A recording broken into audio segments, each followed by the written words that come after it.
Дух метро и бунт машин. В предыдущем очерке речь шла о таком мистическом явлении, как поезда-призраки.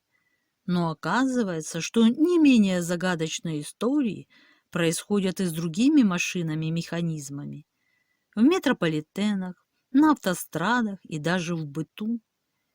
Иногда кажется, что в созданные людьми разумные машины вселился злой дух, потому что они вдруг начинают бунтовать, превращаясь из помощника человека в его врага. История самого старого в мире лондонского метро началась 9 января 1868 года с грандиозного банкета по поводу открытия первой линии длиной около 5 километров, соединявшей два вокзала. На следующий день метрополитен распахнул свои двери для обычных пассажиров. Лондонская подземка сразу же наполнилась дымом и копотью. И хотя ее поезда уже были составлены из закрытых вагонов, огромное количество сажи проникло внутрь, и пассажиры вынуждены были закрывать лица платками и зонтиками. Из-под земли выходили толпы закопченных людей, отряхивавших сажу с цилиндров и пелерин. «Дорогою в ад» называли лондонцы свое метро с первых же дней его существования. И не только из записанных неудобств. В наше время, конечно, все изменилось в лучшую сторону. Нет былой грязи и копоти, повысились уровень комфорта, скорость поездов. И без этого вида транспорта трудно представить не только Лондон, но и десятки других городов мира. Однако британцы до сих пор относятся к своей подземке с мистическим страхом. Они не решаются оставаться в одиночестве на пустынных станциях, не сомневаются в том, что вместе с 3 миллионами обычных пассажиров старейшая в мире подземка ежедневно перевозит еще и разные сущности из потустороннего мира и всерьез верят в призрачного духа метро. Именно его впервые увидели в декабре 1928 года пассажиры в Южном Кенсингтоне. Это был призрак поезда с высунувшимся из окна машинистом. Локомотив с вагонами на большой скорости промчался мимо выстроившихся на платформе людей и будто растворился в темноте туннеля. Фантом подземки еще несколько раз пугал пассажиров своим неожиданным появлением. В Лондоне есть немало закрытых старых линий метро. И хотя по их рельсам составы уже давно не ходят, люди, живущие поблизости от них, утверждают, что по ночам иногда слышат звуки проносившихся там поездов. Еще больше мистических сюрпризов преподносят нам автомобили. Многие водители со стажем, как известно, считают своего железного коня чуть ли не одушевленным существом. Они уверяют, что настолько хорошо чувствуют машину, что могут даже уловить, когда она сердится, радуется или упрямится. Профессор Миннесотского университета Дан Крейнвайт, являющийся большим специалистом по вопросам поведения непослушной техники, сделал в связи с этим интересное заявление. Покупая автомобиль, вы на самом деле приобретаете часы с бешеной скоростью, отсчитывающие время вашей жизни. Для такого заявления у него были все основания, ибо профессор серьезно занимался проблемой бунта машин. Им были собраны многочисленные факты наиболее знаменитых смертей XX века, так или иначе связанных с техникой. Крейнвард занялся этими исследованиями после того, как погиб его друг, причиной смерти которого стал его собственный автомобиль. Он тронулся с места в тот самый момент, когда его владелец лежал под ним, устраняя какую-то неисправность. Проведенное следствие пришло к выводу, что в моторе произошло короткое замыкание. Однако автомобиль стоял на ручном тормозе. Крейнвард был другого мнения. Он знал, что его друг незадолго до смерти как раз начал заниматься сбором фактов о неповиновении машин. Известный голливудский актер Джеймс Дин 30 сентября 1955 года погиб в автомобильной аварии. Его Порше на скорости 150 км в час врезался во встречный Кадиллак, за рулем которого находился молодой студент. Для полицейских осталось загадкой, как автомобиль Дина мог столкнуться с машиной, которая двигалась по встречной полосе. Тщательная экспертиза показала странную вещь. Оказалось, что как только автомобили поравнялись друг с другом, руль Порше резко вывернулся в сторону, и машина на полном ходу, что называется, пошла на таран. Чудом уцелевший в этой аварии студент хорошо запомнил перекошенное от ужаса лицо голливудской звезды. Казалось, тот абсолютно не понимал, что происходит. Следует отметить, что актер был совершенно трезв и психически вменяем. Версии убийства или самоубийства отпали сами собой.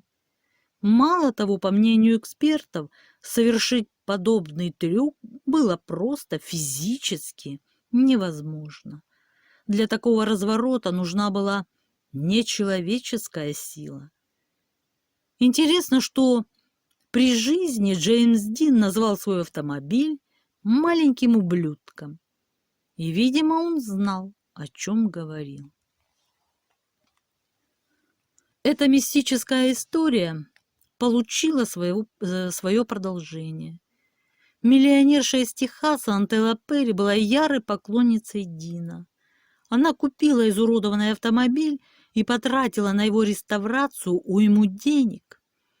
Однажды Перри решила съездить на место гибели своего кумира. Ей очень хотелось понять, как такое могло случиться. Она предупредила о своем намерении автомеханика, так что автомобиль находился в исправном состоянии. Через час пришла трагическая весть. На большой скорости Порше врезался во встречную машину. Миллионерша сломала себе шею и умерла, не приходя в сознание. Свидетели катастрофы рассказывали, что сидевшая за рулем женщина сначала вроде бы пыталась справиться с непослушным рулем. Потом, видя всю безнадежность ситуации, бросила его и лишь дико кричала, закрыв лицо руками. Было проведено расследование, в результате которого судебный врач Джонатан Барридж заявил, что с точки зрения логики виновником происшествия является автомобиль Антеллы Перри.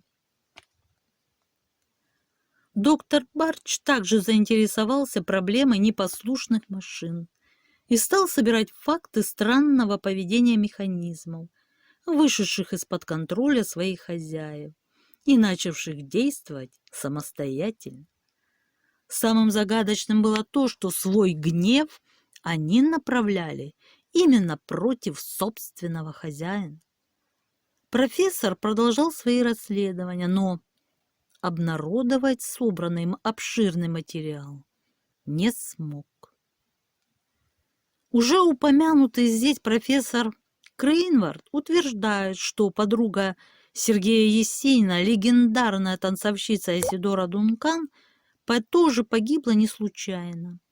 Автомобиль, в котором она ехала, словно специально замедлил ход, ожидая дуновения ветерка, чтобы ее длинный шарф намотался на колесо. Водитель автомобиля, давший подробные показания о происшествии, не мог понять и объяснить, почему двигатель машины на какой-то миг заглох. Потом он вдруг взревел, как сумасшедший, и автомобиль рванулся вперед. Шофер даже не сразу понял, что Айсидора задушена собственным шарфом. тут же загадочно смерть лауреата Нобелевской премии знаменитого писателя Альберта Камю. Он ехал в Рену, за рулем которого находился его книгоиздатель Мишель Галимар. Это был опытный водитель, но, несмотря на это, он почему-то на полном ходу вывернул руль, и автомобиль врезался в придорожное дерево. Камю скончался на месте. Галимар умер через несколько дней. Кроме мужчин в машине находилась жена и дочь книгоиздателя. Они выжили и рассказали полиции, что Мишель вообще никогда не лихачил и руль не выворачивал. Выходит, что руль сделал это сам. У писателя тоже нашлась поклонница его творчества, которая захотела приобрести его поврежденный Рено. Она считала, что, сев за руль этого авто, лучше поймет произведение своего кумира. Через месяц женщина отправилась на прогулку и, потеряв управление, врезалась в придорожное дерево. Жена Галимара сделала в прессе заявление о том, что эта смерть является преднамеренным убийством из мести, но полиция эту версию не подтвердила. В 1914 году зловещую славу приобрел еще один автомобиль, тот самый, в котором вместе с женой был убит австрийский эрцгерцог Франц Фердинанд.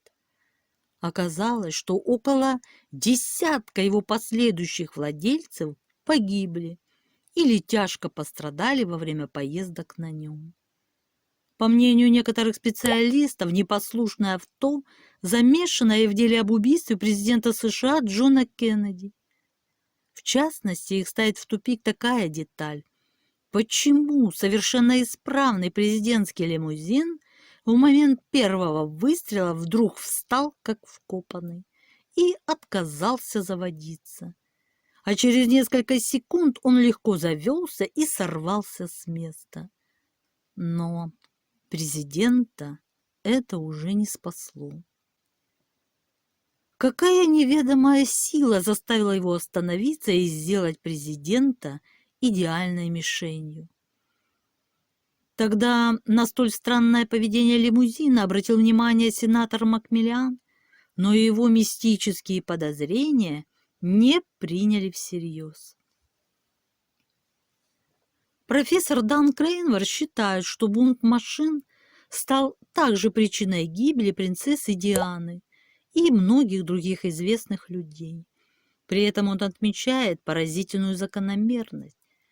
Прежде всего погибают люди, слишком любившие или буквально обожествляющие свое авто. Согласно его гипотезе, механизм машины в таких случаях входит в своего рода психическую связь со своим хозяином. Со стороны кажется, что автомобиль начинает проявлять свойства, характерные для живого существа, и в нем проявляется разрушительное начало. Обо всем этом профессор собирался написать в книге, посвященной бунту машин, но не успел. В 2000 году он погиб в результате несчастного случая. Был задушен кухонным комбайном. Длинные волосы профессора попали в мотор и несколько раз обмотались вокруг шеи. Каждый предмет, будь то стиральная машина, компьютер или автомобиль, обладает своей собственной энергетикой. Уровень ее зависит от самых разных причин. Мы все заботимся о своих механических помощниках, желая обеспечить максимум комфорта и уюта в своем доме, в том жизненном пространстве, в котором находимся. Да, автомобиль для многих является вторым домом на колесах. Как бы скептически не относились вы ко всему рассказанному здесь, подумайте все-таки над тем, чтобы осветить не только свою квартиру, но и машину. Может быть, именно это убережет вас от многих бед.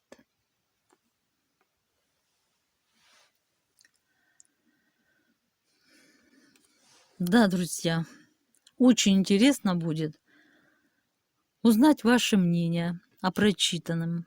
Ставьте лайки, если тема была интересной. Я желаю всем мира, здоровья и всяческого благополучия. Спасибо за просмотр, а на сегодня все. Пока-пока.